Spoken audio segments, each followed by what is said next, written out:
Welcome to the Weekly Leadership Experience, a place for leaders to get inspired, be challenged, and grow. I am your host, Rashad Oberlander. Let's get started.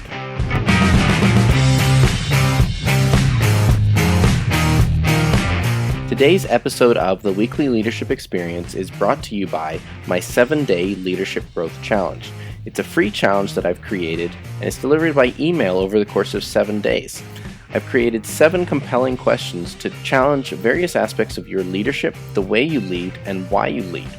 Go to rashadoberlander.com and scroll down until you find the 7-day leadership challenge, or look for the link in the show notes. And now, on with the show.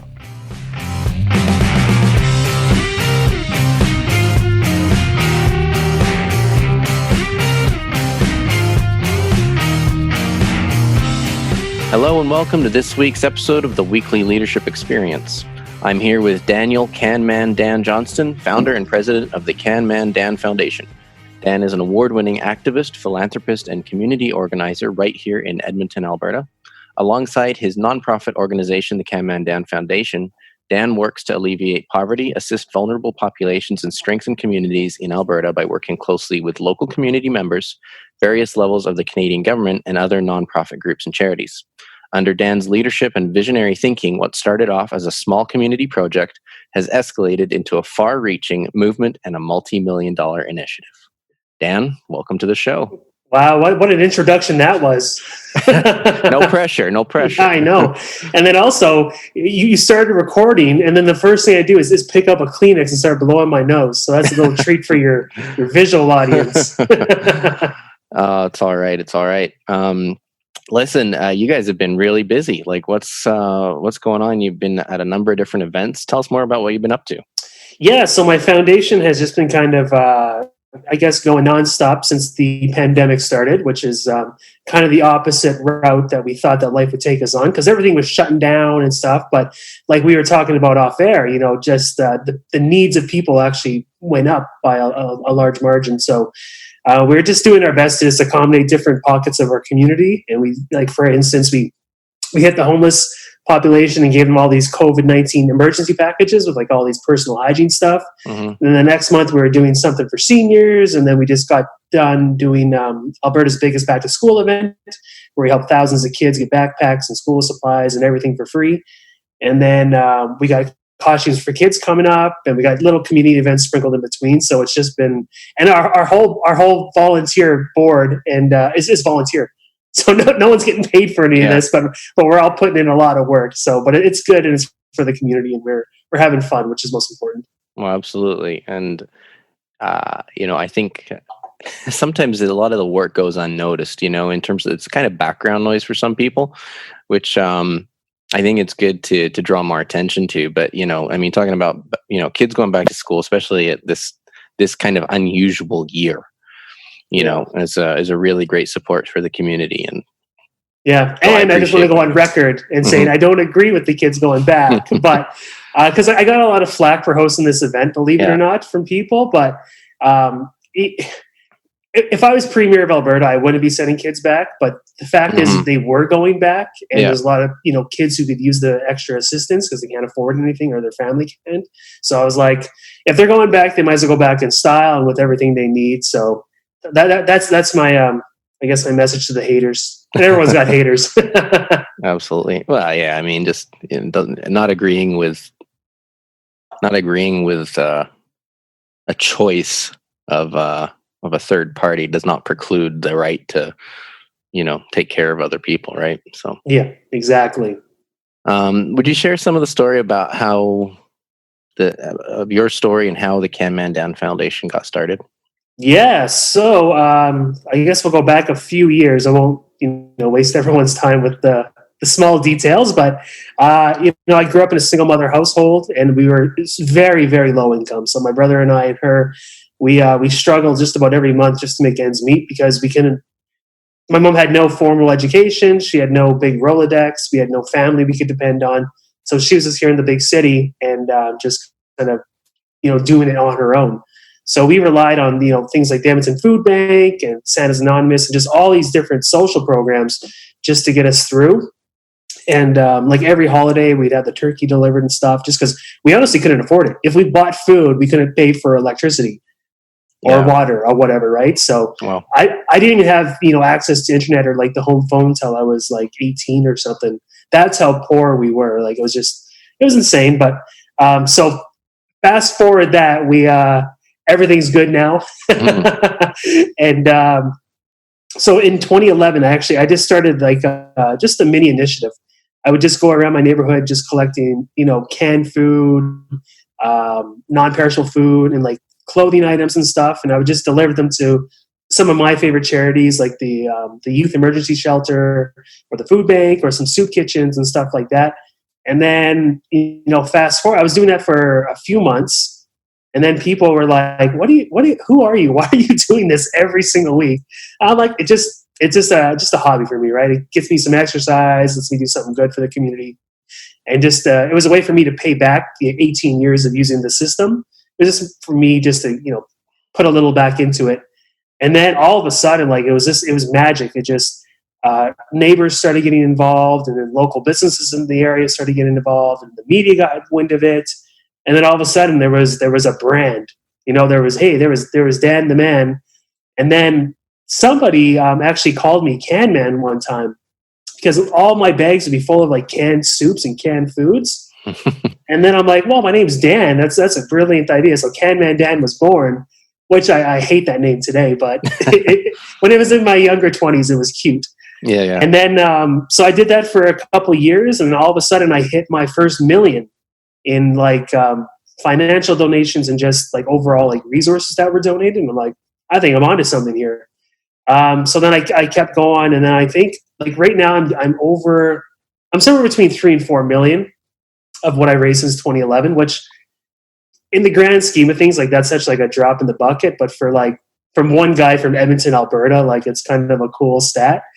And then I started my foundation last year, just because, well, one, from a financial standpoint, like it was almost unnecessary, because like I was bringing in too much, and it was like, everyone knows what I did with this stuff, but it's like people could start asking questions like, wow, Dan's had millions go through him, and it's all like one guy. So I'm like, well, register, become a charity. That way we, the public can see everything, and we can always be transparent. And then the foundation blew up faster than I thought it would. And it was like, holy cow, it's like a vicious cycle going over again, because now we're getting, phone calls from, axe throwing places that want to work with us, right up to like national brands like Co-op and stuff. So it's taken off, and I guess I'm indebted to the community for them. I guess putting that not responsibility, but like putting that like giving me that torch to run with, kind of thing. And so now we're just making some things happen, and that's the Coles Notes version of my story. Was it boring? For sure. No, that's cool. Really cool, actually. I really like too hearing about how that sort of Can Man Dan name moniker came around. That's kind of neat. Oh, I can see I how hate that would that get a name little so tired. much. Nobody knows Dan Johnstone. Like it's always like, hey, you're that can guy, or you're like, you're that can man. I'm like, yeah. And then as I get older, like it just sounds so like I'm trying to have like important discussions with like community leaders. I'm like, yes, I'm Can Man Dan. And then it's like takes like your credibility away almost.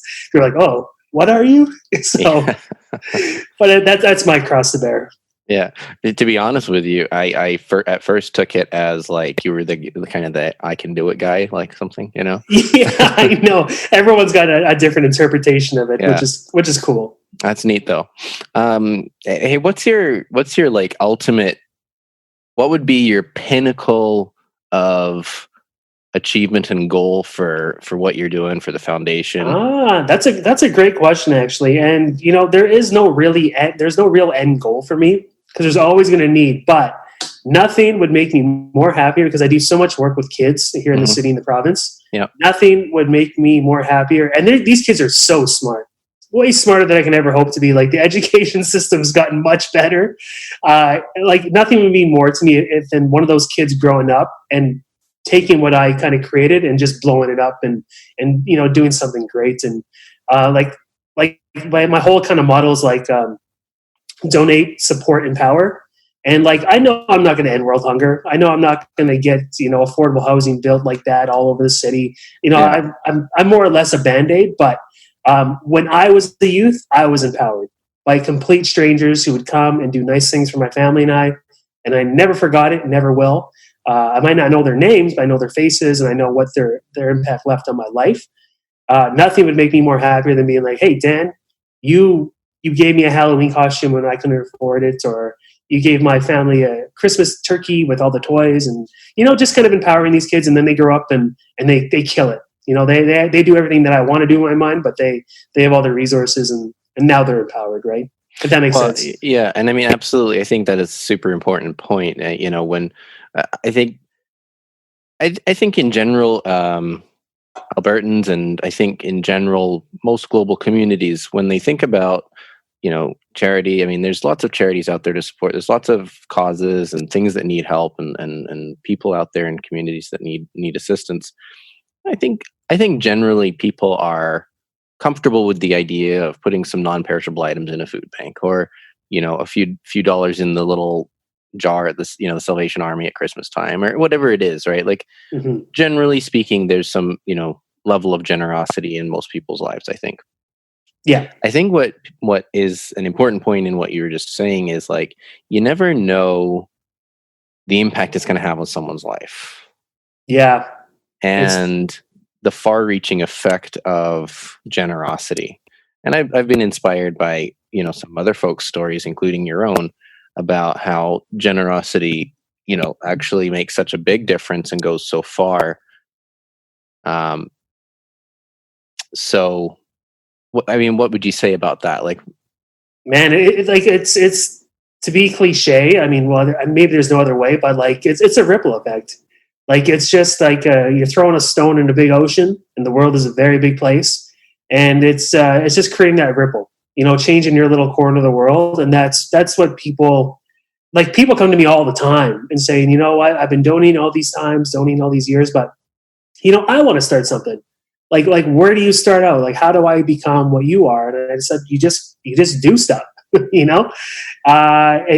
might take longer. Like, you might not have the same lightning in the bottle that I did, but you know what? It's just about creating that little ripple in your little corner of the ocean, right? And the ripple effect is real. Like, I'm already. Nothing makes me more like, I've been doing this like a decade now, and people are like, some of these kids are like, I grew up watching you, and I'm like, I'm like 33 years old, and every time they say that now, like, they're starting to tell me that, I feel like I'm ancient. But like people take notice of your actions. They might not tell you directly to your face, but no hard work ever goes. I don't know. I was going to try to sound intelligent here, but I can't. But like no hard work is ever wasted, in my opinion. And like I said, people might not run up and start praising you or thanking you, but people notice, and they notice in their own ways, and they take that back with them, and then it grows like a seed, right? So, so as a younger person, I know that you worked sort of call it a traditional job, right? And did some things to make ends meet and what have you. But why did you choose this path of service and philanthropy? Why did you not choose to just go down the route of a traditional career and give back in kind of, I don't average know. kind of mindset? I ask myself that all the time, because like there's very few things in life that I'm actually good at. And to everyone's surprise, raising money and like organizing the community and getting people riled up, I guess that's one of my few strengths. So it's like you doing this show, right? I mean, you kind of fall into where you're supposed to be, almost, without getting like too spiritual about it, which I'm a very kind of spiritual person. But like, it's just life almost makes it easy for you if that's the path you're supposed to be taking. And like, even though the foundation and like my philanthropy work is a lot of work and a lot of, sleepless nights sometimes and stuff like that, in a way it's been completely easy, just because of like money flow and the way, it's going to sound egotistical, but the way my brand has been blowing up, and just the way it's still getting red hot after all these years. It's like, that must be what I'm supposed to be doing in life, right? So, and like everything else I've tried out in life, I've failed. So who knows? Life is actually a ride, and So I kind of let like life guide me in different ways. And if it's easy, I guess that's supposed to be. And if it's hard, it's maybe you shouldn't be here, but let's, keep trying or stuff like that. Sure. So you've done some, let's say, unconventional things in your fundraising efforts, jumping into a pro wrestling match, you got your nose broke. Famous, I think your winter campouts are one of the kind of the highly publicized events. You hang out in the back of a trailer and collect food donations and stuff like that. Like, what drives that, and what's the kind of impact that you see from those efforts? More or less, it's just getting creative with the way you ask for money. Like, that's one thing my foundation does differently is like we just, there's like you said at the top of the show, almost like there's so many different charities out there. I mean, in Alberta, like there's like 50,000 or something. Like it's like a $10 billion industry in this province alone. So like there's a lot of money to be, fought over, I guess, a lot of hands asking and reaching for it. So I just do stupid things that, make news and just get people talking like, oh, this guy is going to get thrown around by a 300-pound pro wrestler or whatever, or he's going to go freeze for weeks on end in the back of a trailer tractor, or whatever, some stupid things I did. There's lots of stupid things I've done. Or like I became like an Edmonton Eskimos cheerleader for a day, and just stuff like that. Things that get people talking and laughing, because at the end of the day, charity is fun. We're helping people. It doesn't have to be like this whole, doom and gloom kind of thing where we're coming at you with sad music playing in the background and you're like having all these emotions. I just keep things light and fresh and fun, and so far it's worked out.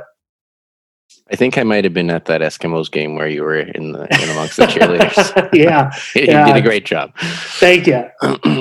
So I know you and the foundation have helped lots and lots of people, but is there a story that has stuck with you of the kind of impact generosity can make? Yeah, there's a few. I mean, last year we started the whole costumes for kids thing. It's like, it's topical because that's actually our next event coming up. But last year was kind of the inaugural year. And this child, he must have been like 10 or 11. He was getting older, but he was getting one of his final Halloween costumes, because after you reach like grade 6, it's not cool to go out anymore. So like, I remember him talking about it. You wear a hoodie and you fill your hoodie pockets with candy. Exactly. Right? So he was really excited to get in there. And then he came up to me, and I didn't even know what prompted it, but he's like, "You're a hero, Dan." I'm like, that really just touched me, because I'm like, all I did was give you a $50 Halloween costume, and like for you to tell me that, like it was like it kind of shook me a bit. But it's like, it's just seeing the smiles on these kids' faces. My charity is actually kind of morphed into like more of a child themed charity, but it's they don't really have a chance in their financial situation. They're just kind of born into it, and then they have to suffer for 18 years, right? If the parents don't change anything. So just seeing their happiness, and it brings back so many memories of when I was a child and how happy I would be when I got those things. Like, oh wow, we actually get a Christmas, or we actually get a Thanksgiving dinner. Like it means a lot to me when I just when I get to connect with the children that way, and I'm like, I used to be you, man. Or I don't know, it sounds sappy and stupid, but it's just seeing their smiles is all. And so not everyone can be a full-time activist, but there's something to be said for deciding what you stand for. What would you say to people or businesses deciding what that is? Just stand up for what's important to you. Like, honestly, there's a lot of causes out there. There's no cause that's better than the other. Maybe it could be for some rare disease. If that means a lot to you, stand up for it. Make some noise, make some waves, right? So we do live in a society where there's lots of, noise. Like, everyone's doing something, right? So you go on social media, there's 19 events you can go to in the next hour, or everyone's liking stuff. But, don't let that distract you. Just get behind something that you like and just make it happen, right?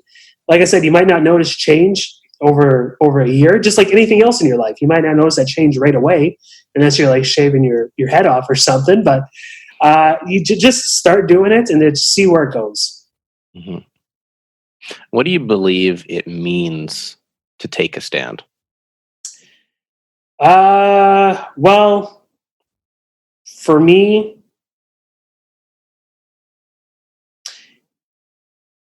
it's taking a stand means hard work. It really does. I mean, that's just my particular kind of, I guess, resume. Looking it over, um, it takes time, just like anything else in life, right? Like it takes a lot of energy. Sometimes it might take some of your income away.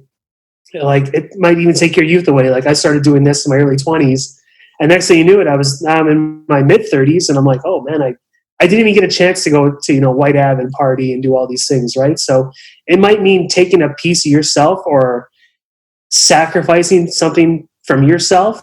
But at the end of the day, there's a lot of causes out there. There's a lot of hurt out there, a lot of pain out there. So it means taking a stand and getting serious about it, and just saying, hey, you know what, I'm in this for the long haul, and some years might suck financially for me, or I might miss this party or that party, but just know that even if you're just helping that one person is going to be so incredibly grateful for your work and inputs and just your generosity. So just keep that in mind, and just know that, yeah, it is hard work, and sometimes taking a stand might mean you say stupid things on a news interview, or you just you might be out of your element a few times.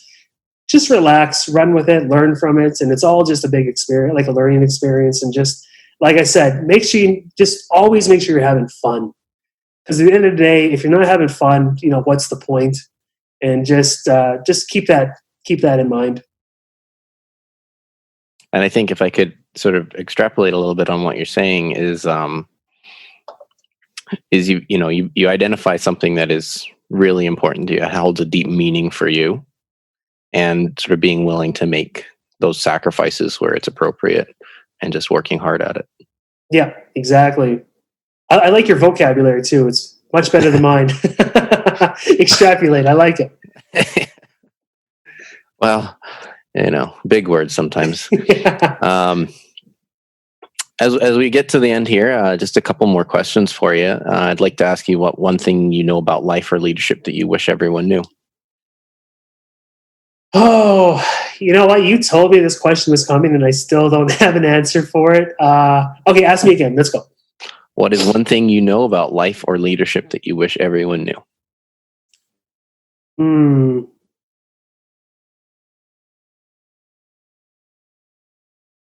As there's a bunch of dead silence on this podcast, people are like, "Oh, did my phone turn off?" That's a really hard question. Okay, what was the question again? What is one thing you know about life or leadership that you wish everyone knew? That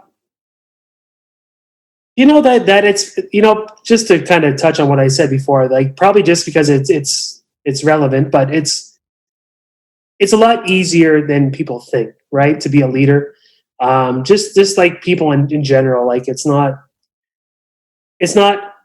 hard for you to kind of zig when other people are zagging, right? It's like it's not hard for you to go kind of against the grain, and like I said, if you just have that passion, that cause that you care about, like just stand up and just be a leader and just get things going, right? I mean,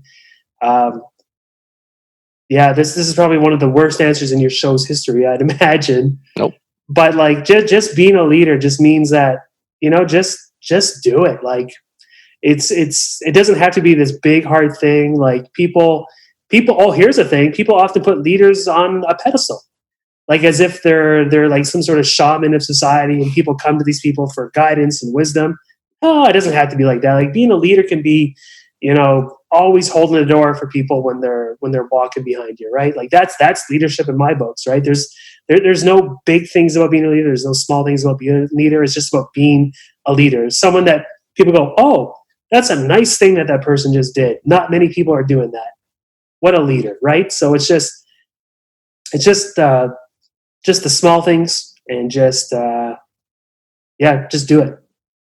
Yeah, I don't think that's a bad answer at all. I think it's really quite relevant and touches a bit on some of the things I talk about in my material is that leadership isn't always that pedestal, right? It's not Exactly. like these, life-changing decisions and earth-shattering moments of leadership. And like, I mean, you can look at quote unquote leaders of large organizations and, oh man, they're such great leaders. Look at this big organization that they built. But, they weren't always there. And I mean, there was a path and a journey that got them there. But, like you say, those small moments, like holding the door for someone, walking around your neighborhood, collecting cans of food for the food bank, someone that bothered to to step up and to zig when someone is zagging, right? Exactly. Yeah. And I like, think like leadership's almost like a mentality, right? Yeah. It's almost like you wear it like a badge of honor. Like that's leadership. Like that's someone who's doing something out of the norm. Mm-hmm. Totally. Sorry, I cut you off there. No, absolutely. And that's exactly, I think we're on the same wavelength with that. So 100%. When it's all said and done, what 3 words do you want to be used to describe your life? Oh, I don't know. Those were 3 words. And it actually works out as well, because I constantly say I don't know. 3 words that would best describe my life when I'm dead. Probably just like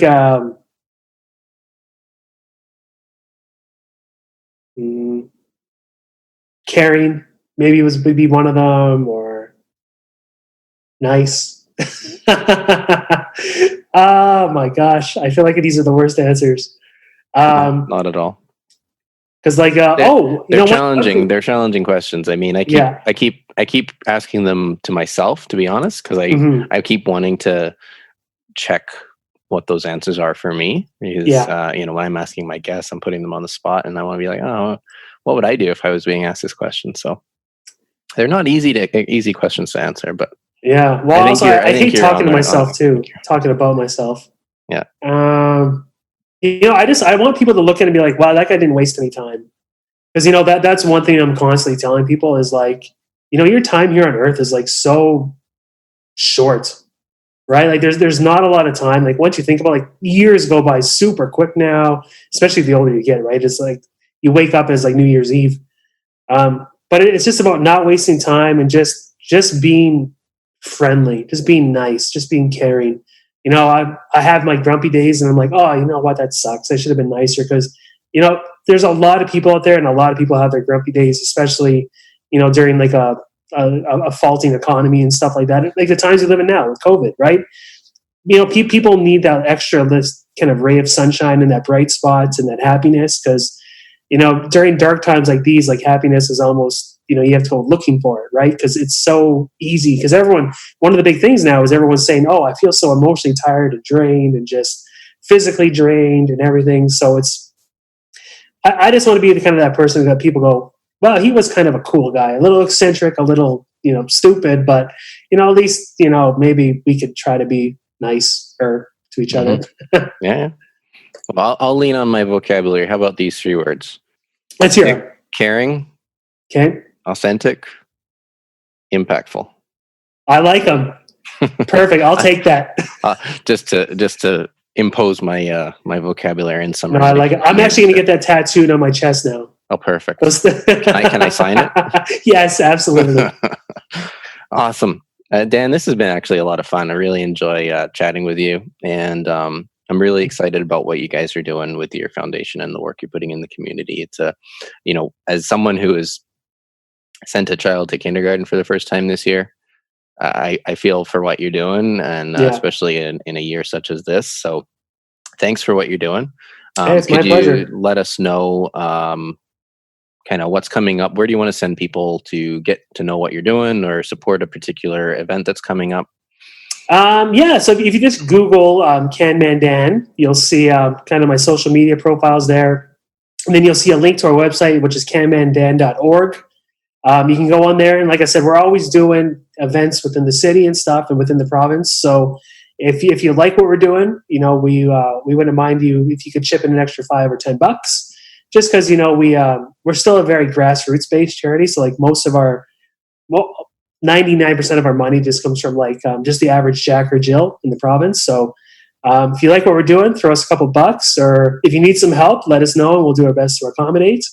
Because that's how we actually plan our events. Is we'll notice, hey, we just got like 6 messages from seniors asking for food hampers, so maybe we should just do an event geared for seniors, right? So if you need assistance, let us know, and then maybe we'll make an event happen for you. Awesome. Very good. Well, check those detailed show notes over at rashadoberlander.com. I will share some links to the Can Man Dan Foundation and Dan's social media pages.